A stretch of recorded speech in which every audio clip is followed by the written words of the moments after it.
Almost 6 months ago to the day of me recording this, I stood in this exact spot with the unfortunate news that we had to postpone some services. Now, when that message went out back in March, I certainly thought we'd be out 2, 3, maybe 4 weeks, worst case scenario, not realizing the scope of the coronavirus. Now, 6 months in the future, I'm recording this with better news to tell you that, hey, we finally get back together. We've seen those numbers dip that we're watching, and we feel it's safe enough for us to come back together to worship. But as I did months ago, warning you guys in a video, I said, hey, it's not going to be the same when we come back right away. There's going to be a few things that are different. So the point of this video is just to highlight some of the expectations and I should say requirements that we are going to have for you as you come back to worship at Gateway next Sunday. Number one is we are requiring everybody to wear masks. So when you get out your car, we want you to have a mask on. When you walk through the corridors of our campus, we want you to have a mask on. When you come into the sanctuary, we want you to have a mask on. And even when you sit for the entirety of the service, we want you to keep a mask on. The only people that will not be required to wear masks are those who are on the stage. So our worship team and me and anybody who else who happens to lead during the service. But as soon as they leave the stage, they are going to have to put on a mask, including myself, before we sit down and re-enter being with you guys in the congregation. Now, I know for some of you that's probably not the best news. I know some of you, this is one of those hot topic issues during this quarantine. Should we wear masks? Should we not? Are they effective? Are they not? And the whole point is not to argue whether they're effective or whether they're not. The whole point is this.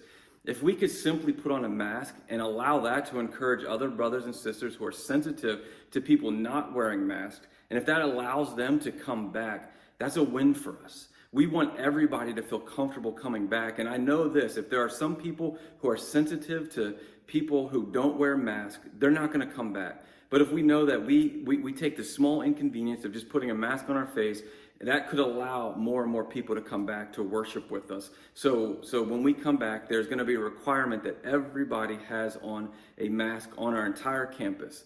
Secondly, when you get here, we're going to have greeters at the door, and they are going to take your temperature. We have 2 thermometers that are the type that read on your head, or I believe it's on your wrist. And we're going to take your temperature. If you are running a fever, obviously first, if you know it, please stay home if you feel sick at all. But if you're running a fever, we will not allow you to come in. We're going to ask you to lovingly go home just in case you are sick, and we don't want, obviously, to spread any sickness. Third, we're not going to have children's church. Right now, it's just going to simply be our Sunday morning worship service beginning at 11 and running till about 12:15 p.m.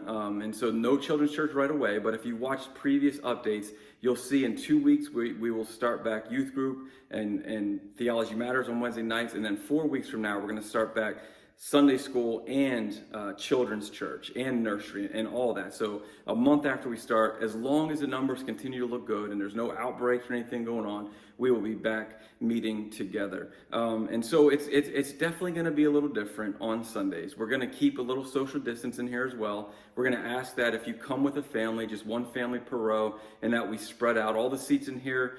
The rows are going to be at least 6 feet apart, just to be mindful of space and stuff like that. Little things, guys. I know that we're a loving church. I know that you know that I love to hug and kiss, but we're going to ask you, please don't do any of that. Just maybe a fist pump or bump or something like that. But just for the sake of now, just as we're entering into phase 1, let's just try to do things as safely as possible. Even if it's the things we don't want to do, even if it feels inconvenient, let's just do it for the sake of unity and for the sake of just allowing our brothers and sisters to feel safe when we come back and worship together.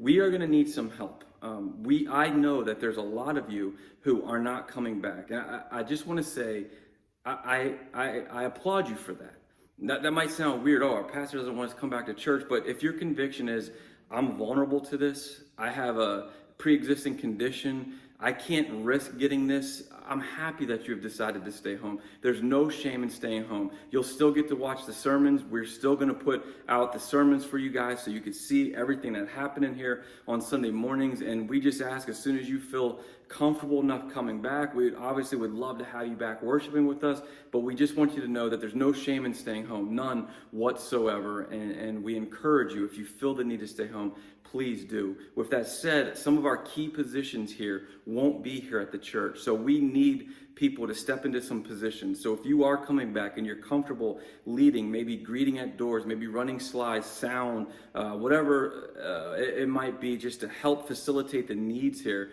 please let us know. Alana has sent out 2 weeks in a row now a survey in our Sunday morning weekly bulletin, online bulletin. A couple of you only have filled that out. I think she said 3 of you only so far have filled that out.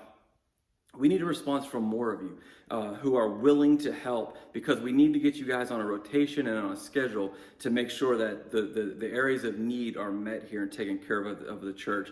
So hopefully you fill it out and you see it. It should be in this week's bulletin as well. Please fill it out. Make sure your name's included. And this week I will personally begin in contact with you to put you in a position of helping serve here on our Sunday mornings to make sure our services are well run and taken care of. So guys, again, we're coming back September 20th. I know these restrictions are in place. They will not always be here. This is just phase 1. But if you have any questions, give me a holler. Let me know what your thoughts are. Maybe if you have any other feedback of things we could be considering or thinking to help be safe during this season, let me know. But in the meantime, we'll see most of you, or some of you, I don't know how many of you will be back, some of you either in person or continue to see you via digital means starting next week. All right. Love you guys. Jesus is all.